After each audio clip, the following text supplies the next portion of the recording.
Этеккири биринчиси 13 жашында келет, в среднем 10 жаштан 15 жашка чейин келсе бул норма деп эсептелинет. Биринчи келгенде аябай көп келиши мүмкүн кээ биркилердики уюган канда болушу мүмкүн. Уюган кан дегендин себеби бул көпкө чейин маткада туруп калат. Маткадан туруп анан матканын ичинен чыкканга чейин кислород кошулуп, кан кара цветте же коричневый түстө болуп калышы мүмкүн.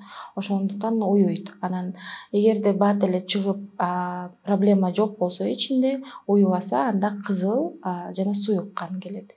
15 жашка чейин 1 жылдын ичинде ал ай сайын 3 күн 4 күн уюбай кызыл түстө болуп калышы керек. Эгерде 1 жылдан да ашып кетсе, уюпкан анан 2 ай 3 ай келбей калса, анда гинекологко баруу керек.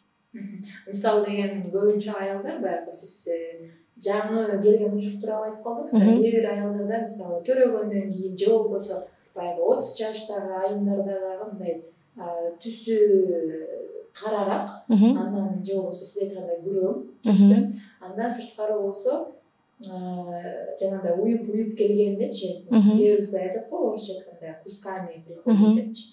Ошол учурда эмне кылуу керек? Жана бул эмненин белгиси дейли? Негизи нормада андай кан келбеш керек. Көбүнчө биринчи күндөн баштап башталгандан 3-күнгө күнгө чейин норма келиш керек, уюбаш керек. Уюган учур только 4-5 күнү болушу мүмкүн, ал норма эсептелинет. Эгерде уюп, биринчи күндөн баштап эле уюса, анан 2-3 күн уюп баштаса, оору болсо, анан жыт болсо, бул деген бир оору бар деген себеп болушу мүмкүн. Бул учурда сөзсүз айым Гинекологко барыш керек, сөзсүз учурда. Аденомиоз деген бир оору бар, аябай көп учуралат бизде, Кыргызстанда. Бул матка төрөгөн сайын чоңоюп, өз калыбына келбей, сразу өзүнүн жайына келе албай калган учурда уюп калат. Матка кичинекей болуп, мышца да матка. Ошол кичинекей болуп өз-өзүнүн функциясын жакшы нормада аткарса, кан уюбаш керек.